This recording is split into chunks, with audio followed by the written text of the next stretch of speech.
Hello my dear students, social study कक्षा 10। मैं संजय यादव आज आप लोगों को कक्षा 10 में जो पहला लेसन है यूरोप में राष्ट्रवाद का उदय, तो इस लेसन में आपको हम बताएंगे कि फ्रांस की क्रांति के बारे में।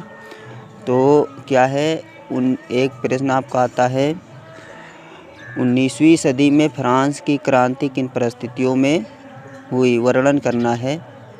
तो इसमें क्या है, फ्रांस आपका पहला प्रश्न बन जाता है फ्रांस का शासक लुई 16वें। ठीक, इसमें कई शासक हुए हैं फ्रांस में, लुई 14वें, लुई 15वें, लुई 16वें। एक क्या था, अत्याचारी शासक था। ठीक, कौन सा शासक, अत्याचारी। तथा उसने निरंकुश शासन मतलब क्या है, जिस पर कोई अंकुश न लगाया जाए, उसी को क्या कहा जाता है, निरंकुश शासक कहा जाता है। तो उसका जन कल्याण की तरफ कोई ध्यान नहीं था और इसी के कारण क्या हुआ, निम्नलिखित कारणों से क्या हुआ, राजनीतिक क्रांति हुई। ठीक, जिसमें क्या है, पहली आपकी हेडिंग क्या हो जाती है, राजनीतिक कारण। तो राजनीतिक कारण में निरंकुश शासन, जिस पर कोई अंकुश न लगाया जाए, उसी को क्या कहा जाता है, निरंकुश शासन कहा जाता है। तो लुई 16वें क्या था, निरंकुश शासक था।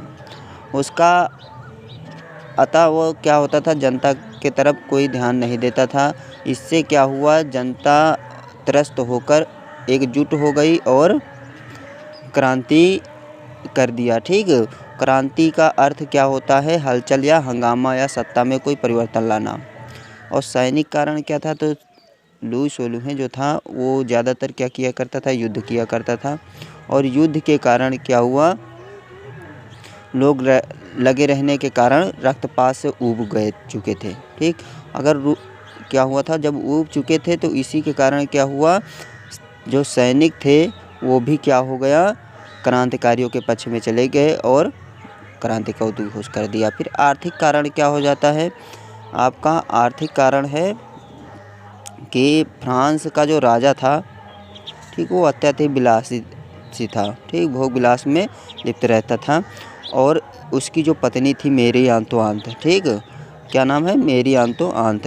तो मेरी आंतोआंत जो थी वो बहुत खर्चेलू उसकी पत्नी थी। तो खर्चेलू होने के कारण क्या हुआ था, उसने इतना धन व्यय करती थी कि जनता क्या हो गई, भूखों मरने लगी। ठीक, जिसके कारण क्या हुआ, फ्रांस की क्रांति हुई। ठीक, अब हम आगे चलते हैं दूसरे पेज पे। ठीक, इसी में आपका आ जाता है सामाजिक कारण। ठीक, तो समाज क्या था, कई वर्गों में बटा हुआ था। जो फ्रांस का जो समाज था वो कई वर्गों में बटा हुआ था। इसमें से सबसे जो कारण माना जाता है कुलीन वर्ग और पादरी वर्ग। ठीक, तो ये क्या थे, वैभवपूर्ण जीवन व्यतीत करते थे। और इसी में से क्या होता था, एक जो था श्रमिक लोग थे। ठीक, तो इनकी जो दुर्दशा थी वो अच्छी नहीं थी, क्योंकि इन्हीं को क्या होता था, सारा कर देना पड़ता था, बाकी अन्य लोगों को कोई कर नहीं देना पड़ता था। तो जिससे क्या हुआ था, इनके अंदर असंतोष की भावना भड़क उठी और इन्होंने क्रांति का मार्ग अपना लिया। ठीक, उसके बाद क्या आ जाता है, दार्शनिकों का योगदान। इसमें दार्शनिक कौन कौन से हैं, जैसे उन्होंने अपने विचार प्रकट किए और लोगों को जगाया। ठीक, इसमें से जैसे क्या हुआ है, बाल्टियर है, रूसो है, मॉन्टेस्क्यू है, जिन्होंने क्या हुआ, स्पिरिट ऑफ लॉ पुस्तक लिखी है। ठीक, तो जिसमें शक्ति प्रथा के सिद्धांत को बताया गया है। ठीक, कि शक्तियों का विभाजन कर दिया जाए अगर, तो वो क्या कर सकते हैं, मनमाना शासन राजा नहीं कर सकता है।